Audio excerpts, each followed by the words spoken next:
The Ducati Scrambler 1100. We have the review.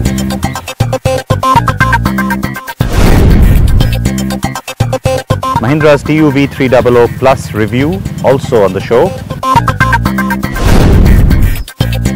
And staying with Mahindra, it's taking Fiat to court in the US. We'll tell you why.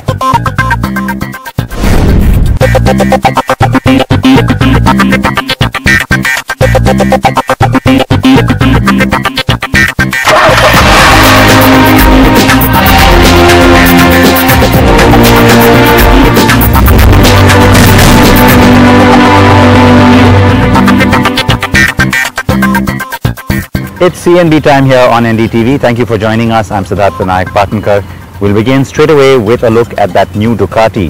The 1100 Scrambler gives you more power, a little more attitude, and certainly a little more choice as well. Pritam Bora was lucky enough to get his hands on the bike.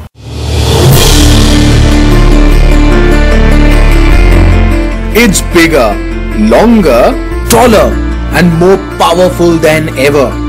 And it's said to be a whole lot better than the regular Ducati Scrambler we've known for the last 3 years or so. When Ducati introduced the new Scrambler in 2015, it broke new ground in Ducati. The Scrambler is not just a motorcycle, it became a completely new brand for Ducati. And over a few years, Ducati has sold nearly 50,000 of those Scramblers till date. But now, Ducati says it's time for a bigger and better Scrambler. Something with more performance, something which riders require from a Scrambler with more punch, more performance and more road presence. Enter the new Scrambler 1100. And it certainly looks like the big brother to the smaller 800cc Scrambler icon. It's beefier, more muscular and definitely looks more than just a regular Scrambler with a bigger engine.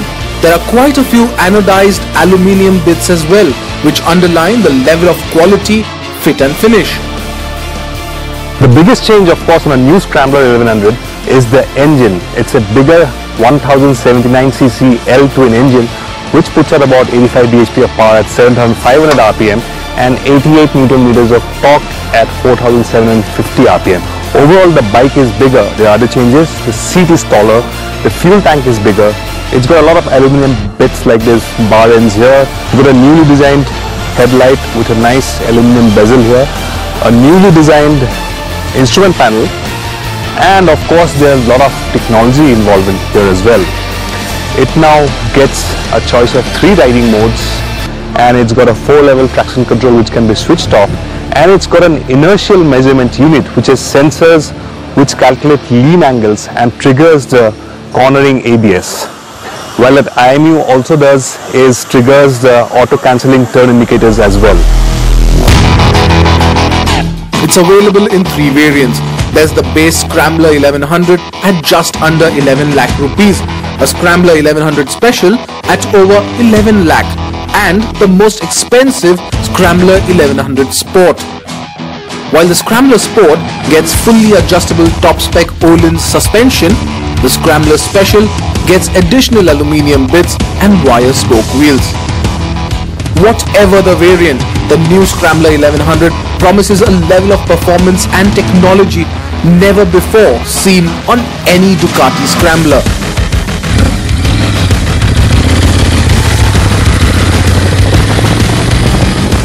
On the move, it's immediately apparent that this Scrambler packs more performance and feels more eager to go. In essence, the 1100 has made the Ducati Scrambler offer a whole new level of easy rideability and a lot of rider aids to keep you safe on the road.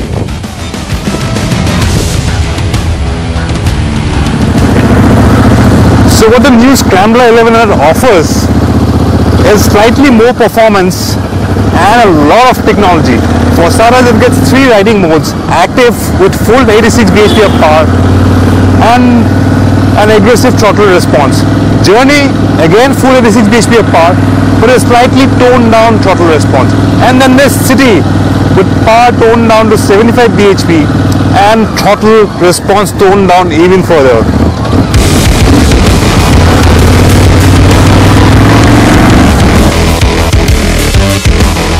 Throttle response isn't snatchy as the first generation Scrambler 800. And even though it's heavier by nearly 15 kilograms, the Scrambler 1100 retains its fun-to-ride personality. What I like about the Scrambler 1100 is the way it sounds. Those dual exhausts burst and babbles and crackles like nobody's business. Well, best part is the handling. The chassis is taut. You can dip it into corners.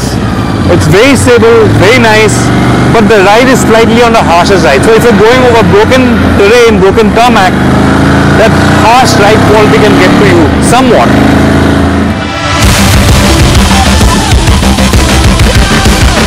Our first ride of the Scrambler 1100 was brief, so we didn't get to tinker with the fully adjustable suspension settings.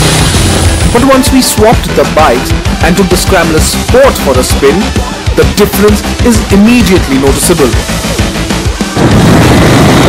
Well, the one that I'm riding right now is a powder line variant of the new Scrambler 1100, Scrambler 1100 Sport. Well, it's the most expensive version at 11,40,000 ex-showroom. But what this one has is top spec all-in suspension, and the difference is immediately stark. This one handles much better than the base Scrambler 1100 or even the Scrambler 1100 Special. It's tauter, firmer, and feels more stable when you throw it around corners. That's the difference a suspension makes to a bike. So if you have the budget, I suggest look at this one with all-in suspension. According to Ducati, the Scrambler 1100 is targeted at those riders who are fans of the Scrambler brand, and even existing Scrambler owners who seek that slight edge in performance and technology while staying within the Scrambler family. It's certainly an entertaining motorcycle to ride, and it has the looks, the presence and the personality if you're the scrambling kind. Now the question is, should you buy the new Scrambler 1100? Well, yes, if you like the Scrambler genre of motorcycles, definitely yes, you'd like the way it performs. It's quite easy to handle. Even if you're a new rider, you'd quite like the way it handles. The power is not intimidating enough. There's not too much performance. On the flip side, what you'd expect from a bigger Scrambler, that special bit, that special character, the special spark, that makes a motorcycle really special. That is somewhat missing in the Scrambler 1100. And although it's called a Scrambler, this is not a true blue off-road motorcycle. Although it looks like an off-road motorcycle, it's not. So if you're the kind who wants to go off-road, your best bet within the Scrambler family is still the Desert Sled. It's hard to tell how the Scrambler 1100 will do commercially in India. The only speed breaker here is the price, and that will be the deciding factor if the bigger Scrambler can create a substantial fan following in India. But then, if you're a Scrambler fan and you're willing to spend a little extra for more technology and safety, then this one certainly deserves a look. That's the latest from Ducati. Now we move on to the big story coming out of the US. Mahindra taking FCA or Fiat Chrysler automobiles to court. Now there is a backstory here, we'll explain that to you as well, and also the reason for this litigation.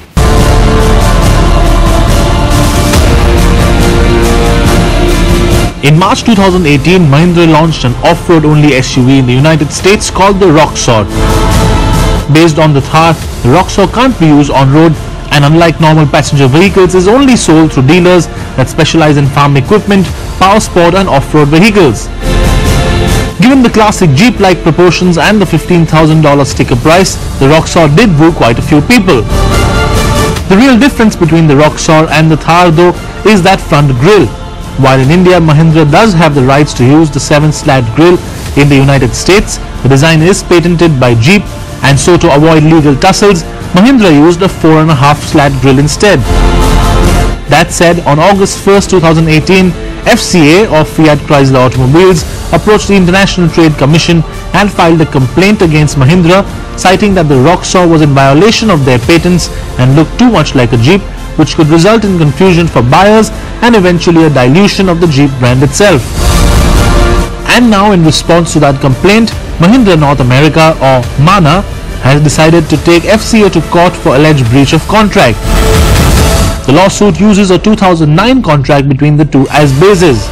When Mahindra had attempted to sell the Scorpio in the United States, Jeep had then complained similarly that the grille on the Scorpio was too similar to its corporate design of 7 slats. That said contract was drawn up then, which stated that Mahindra could use one with a 4.5 slat grille design instead, and if that was done, Jeep would not initiate any legal action in the future over any Mahindra vehicle. But it seems that's exactly what FCA has done in the case of the Roxor.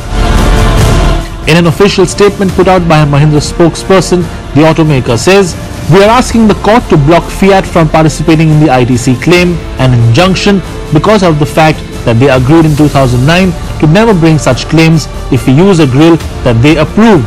The Roxor uses that grille." FCA has also alleged that the grille in particular was being imported into the United States and that the cars were only being assembled in Detroit instead of being manufactured there. In a response to that statement too, Mahindra North America has responded saying that not only is the grille made in Detroit by a third-party vendor, but the Roxor itself and the grille that goes on it were also designed in Michigan too. While the matter is now sub judice, we here at Car and Bike will be keeping a very close eye on it and will bring you all the latest news on it both here and on our website.